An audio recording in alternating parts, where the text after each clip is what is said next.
Hello வணக்கம். இது உங்கள் சிவி ஜோன். சொல்லணும் எப்படி இருக்கீங்க? இப்போ பற்றின ஒரு பயங்கரமான சம்பவம். பிக் பாஸ் அதிரடியாக வந்து ஒரு விஷயத்தை கொடுக்குறார். சாச்சனாக்கு ஒரு பெரிய ஒரு சந்தோஷம் நடந்துருச்சு. ஏன்னா நேற்று கெஞ்சி கூத்தாடி நான் நல்ல பொண்ணு, நல்லா தமிழ் பேசுவேன், தயவு செஞ்சு எனக்கு இதை ஒரு வாட்டியாக கொடுங்க. என்னம்மா கெஞ்சிட்டு இருக்கா அப்படின்னா, என்னை டாஸ்க் புக்கு படிக்க வைக்கல, இது வரைக்கும் ஒரு வாட்டியாவது படிக்க வைக்க ட்ரை பண்ணுறேன், பிக் பாஸ் கொடுங்க ப்ளீஸ்ன்னு சொல்லிட்டு அழுதுட்டு இருந்தாங்க. பிக் பாஸ் அதுக்கு இணங்க இந்த பொண்ணு எப்படி 2 நாள் வீட்டுக்கு போகுது, அதுக்கு முன்னாடி இந்த பொண்ணு ஆசை நிறைவேற்றலாம்னு சொல்லிவிட்டு அந்த டாஸ்க் புக்கை படிக்கிறதுக்கு கொடுத்துட்டார். அதை அவங்க படிக்க ஆரம்பித்தாங்க.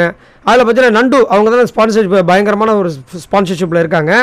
அவங்க வந்துட்டு இவங்களுக்கு அந்த இது கரும்பு, அதுக்கப்புறம் பழங்கள், அதுக்கப்புறம் ட்ரெஸ்ஸு எல்லாத்தையும் வச்சு ஒரு சூப்பர் கிஃப்ட்டு எல்லாருக்கும் தனித்தனியாக வந்துட்டு ட்ரெஸ்ஸு வித்து பழங்கள் இதெல்லாம் கொடுத்து அதை வந்து முத்துக்குமரன் ஓப்பன் பண்ண சொல்லி அதை வந்து அங்கே சொல்லி அதுக்கப்புறமா கேமரா முன்னாடி காட்ட சொல்லுங்கள் அப்படின்ற மாதிரி ஒரு ரூல் அந்த பேப்பர் வந்துச்சு.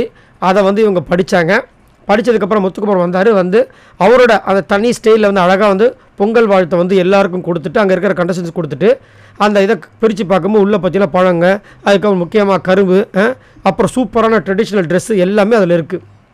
எல்லோரும் செம்மையாக என்ஜாய் பண்ணுறாங்க. அதுக்கப்புறம் அதை வந்துட்டு கேமரா முன்னாடி காட்டுறாப்புல அதுக்கப்புறம் போய் எல்லோரும் போடுறாங்க. போட்டதுக்கப்புறமா சூப்பரான விஷஸ் கொடுத்தா அந்த வீடியோ ஆல்ரெடி நான் போஸ்ட் பண்ணியிருக்கேன். மற்றபடி எல்லாருமே லைவில் இன்னும் ட்ரெஸ் மாற்றிட்டு தான் இருக்காங்க. ஸோ நீங்கள் பொங்கல் செலிப்ரேஷன் எப்படி போயிட்டுருக்கு, உங்களுக்கு எப்படி போயிட்டுருக்கு சொல்லுங்கள். எங்களுக்கு காலையில் சூப்பராக வந்துட்டு சாமியை கும்பிட்டு எல்லாம் முடிஞ்சாச்சு. அதுக்கப்புறம் தான் உங்கள்கிட்ட நான் பேச வந்தேன். ஸோ உங்களோட பொங்கல் எப்படி போயிட்டுருக்குன்றதை மறக்காம கமெண்ட்ஸ் பண்ணுங்கள். பாய் நண்பர்களே.